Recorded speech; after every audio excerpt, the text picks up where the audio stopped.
What hurts the victim most is not the cruelty of the oppressor, but the silence of the bystander. Hal yang paling menyakiti korban bukanlah kekejaman si penindas, melainkan kebisuan para saksi.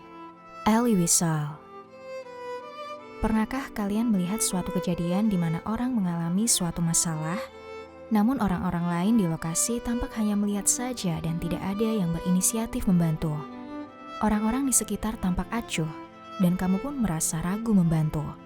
Kamu pikir akan ada orang lain yang akan membantunya. Pada tahun 1964, terjadi sebuah kasus pembunuhan kepada seorang wanita berusia 28 tahun bernama Kitty Genovese. Kitty diketahui sedang dalam perjalanan pulang menuju rumahnya. Di tengah perjalanan, dia bertemu kawanan penjahat. Kitty yang sedang sendirian mengalami pelecehan oleh kawanan penjahat tersebut dan tak berkutik menghadapinya. Dia akhirnya meninggal karena tikaman penjahat dan tergeletak di luar apartemennya. 2 minggu setelah kejadian, New York Times melaporkan bahwa ternyata ada 38 saksi yang berada di lokasi dan melihat kejadian tersebut. Kitty bahkan sempat berteriak dan meminta tolong. Beberapa tetangga mengaku mendengar teriakannya, tetapi hanya beberapa dari mereka yang mengenali suara itu sebagai teriakan minta tolong. Namun tak ada yang berusaha menolong Kitty maupun mencoba melapor pada polisi. Banyak penelitian yang kemudian dilakukan untuk mengungkap sikap kecenderungan individu yang tergolong tidak empati tersebut. 2 orang psikolog aliran sosial bernama Bibb Platten dan John Darley ikut membedah kasus tersebut dan kemudian memperkenalkan istilah bystander effect. Arti bystander effect. Bystander effect adalah suatu fenomena dalam psikologi sosial ketika ada orang yang sedang membutuhkan pertolongan, tapi orang di sekitarnya justru tidak ada yang membantu karena orang-orang beranggapan bahwa akan ada orang lain yang menolong korban. Tetapi, karena semua orang memikirkan hal yang sama, akhirnya tidak ada satupun orang yang menolong. Semakin banyak jumlah orang lain yang berada di lokasi tersebut, maka semakin kecil kemungkinan orang lain tersebut membantu seseorang meskipun dalam situasi darurat. Bystander effect menunjukkan bahwa kehadiran orang lain justru sering menghambat seseorang untuk membantu sesamanya yang sedang berada dalam kesulitan. Orang justru cenderung mengambil tindakan dalam suatu kejadian krisis ketika tidak ada saksi lain yang ada di lokasi. Mengapa orang tidak tergerak untuk menolong? Ketika terdapat banyak orang di lokasi yang juga menjadi saksi, maka akan terjadi penyebaran tanggung jawab atas bantuan pertolongan. Jika terdapat saksi hanya seorang diri, maka seseorang tersebut justru merasakan tanggung jawab penuh untuk memberikan pertolongan. Secara wajar, ketika terjadi sesuatu hal yang mengejutkan dan berbahaya, seperti penyerangan atau keadaan darurat lain, terdapat respon ketakutan dan rasa tak berdaya untuk membantu. Manusia akan cenderung menyelamatkan diri dan enggan untuk campur tangan karena bisa membahayakan diri sendiri. Sehingga mereka berharap orang lain untuk menolongnya. Yang mana semua orang berpikiran sama, yaitu melempar tanggung jawab pada orang lain di tempat yang sama. Selain itu, orang juga dapat berkurang motivasi untuk menolong karena sifat ambiguitas, yaitu merupakan kondisi penolong yang tidak yakin bahwa suatu kondisi yang dilihatnya benar-benar membutuhkan pertolongan. Penyebab lain adalah ketakutan dapat menyebabkan kesalahan sosial atau social blunders. Seseorang mungkin tergerak untuk menolong, namun takut jika pertolongan mereka salah dan justru membuat situasi semakin parah. Seseorang juga bisa saja merasa takut ditertawakan atau dipermalukan ketika ternyata melakukan tindakan pertolongan yang salah. The only thing necessary for the triumph of evil is for good men to do nothing. Satu-satunya hal yang diperlukan untuk kemenangan kejahatan adalah saat orang-orang baik tidak melakukan apa-apa. Edmund Burke. Bystander effect sering terjadi di sekitar kita. Namun kita pun termasuk orang yang melewatkan untuk menjadi saksi yang mengambil tindakan. Contoh yang paling sering terjadi adalah 1. Kecelakaan. Ketika terjadi kecelakaan dan kita juga menjadi pengendara yang melintas, kita akan cenderung takut untuk menolong. Sebagian merasa takut karena tidak tahu cara melakukan pertolongan pertama, sehingga takut semakin melukai korban.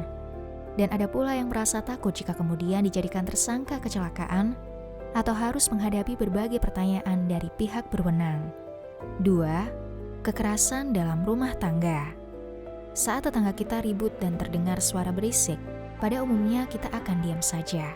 Bahkan ketika terdengar suara yang tidak biasa, seperti barang yang dilempar atau teriakan. Biasanya para tetangga memilih diam dan tidak ikut campur karena menilai itu adalah masalah rumah tangga pribadi. Namun bagaimana jika terdapat korban dalam kekerasan tersebut?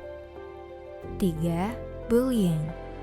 Bullying sering terjadi di kehidupan kita sehari-hari, baik di sekolah bahkan hingga di lingkungan kerja. Pada saat terjadi peristiwa bullying, sesungguhnya banyak saksi lain yang tentu melihat kejadian tersebut. Namun banyak yang merasa takut jika dia akan ikut dibully, takut dijauhi teman atau takut karena sang pembuli biasanya adalah kelompok yang dianggap kuat di lingkungan. Bahkan terkadang kita menganggap aksi bullying sebagai tindakan yang biasa saja untuk orang tersebut. Apa yang memungkinkan orang untuk tergerak menolong? Dalam keadaan darurat dan banyak orang sedang mengamati, ternyata ada kemungkinan seseorang menjadi termotivasi atau tergerak untuk membantu. Seseorang akan tergerak membantu saat merasa diamati, karena manusia lebih cenderung berperilaku baik ketika mereka merasa dirinya diawasi oleh banyak orang, dan ketika merasa melakukan sesuatu yang sejalan dengan identitas sosial mereka. Orang juga dapat tergerak untuk membantu karena memiliki tingkat percaya diri yang tinggi dan yakin bahwa mereka melakukan hal yang benar. Orang seperti ini yakin bahwa tindakan mereka dapat memberi arti dan perubahan. Apa yang sebaiknya dilakukan? Gunakan empati. Latih rasa empati. Bayangkan ketika kamu mengalami masalah atau kondisi yang sama dan kamu membutuhkan bantuan. Apa yang kamu harapkan bisa orang lakukan untukmu? Bagaimana bila tidak ada yang menolongmu? Gunakan rasa empati untuk menggerakkan hati, sehingga kamu tidak hanya menjadi saksi yang pasif. Jangan berharap pada orang lain. Ketika kita berada di suatu lokasi di mana ada hal yang bersifat darurat dan orang membutuhkan bantuan kita, maka jangan berharap bahwa orang lain yang akan melakukan atau membantu. Kamu bisa membantu, menenangkan situasi, mencarikan bantuan ahli, menghubungi pihak berwajib, atau memastikan bantuan yang paling berarti. Jangan gegabah. Tetap waspada dan jangan gegabah. Jangan melakukan sesuatu secara berlebihan yang ujungnya akan membahayakan diri, apalagi membuatmu tersangkut masalah hukum. Setidaknya, cukup ulur waktu agar tidak ada kejadian yang lebih buruk. Jaga emosi dan jangan terpancing keadaan. Jadilah pembuat perubahan. Bystander effect terjadi dalam kejadian yang jauh lebih simpel dan sangat umum terjadi sehari-hari, namun kita sering melewatkannya. Seperti orang yang kesulitan membawa barang, anak yang terpisah dari orang tua, kendaraan yang mogok, dan lain sebagainya. Kita bisa saja menjadi bagian dari orang baik yang membantu, namun seringkali kita lebih mengikuti mayoritas, yaitu menunggu orang lain untuk melakukan sesuatu. Sementara jika kamu mulai melakukan sesuatu untuk membantu, pasti akan ada orang lain yang ikut tergerak untuk membantu. Bystander effect memang merupakan hal yang normal dialami oleh setiap manusia. Namun, meskipun begitu, perlu diketahui bahwa kita selalu bisa memilih untuk melakukan sesuatu untuk menolong orang lain dan mencegah segala kemungkinan buruk terjadi. Kita bisa membuat sikap dan membuat perubahan yang lebih baik di lingkungan kita. Dan bila kita menjadi orang pertama yang menolong, percayalah bahwa kita bisa menjadi penggerak yang memotivasi orang lain untuk melakukan hal baik. Our lives begin to end the day we become silent about things that matter. Hidup kita mulai berakhir ketika kita menjadi diam pada hal-hal yang penting. Martin Luther King Jr.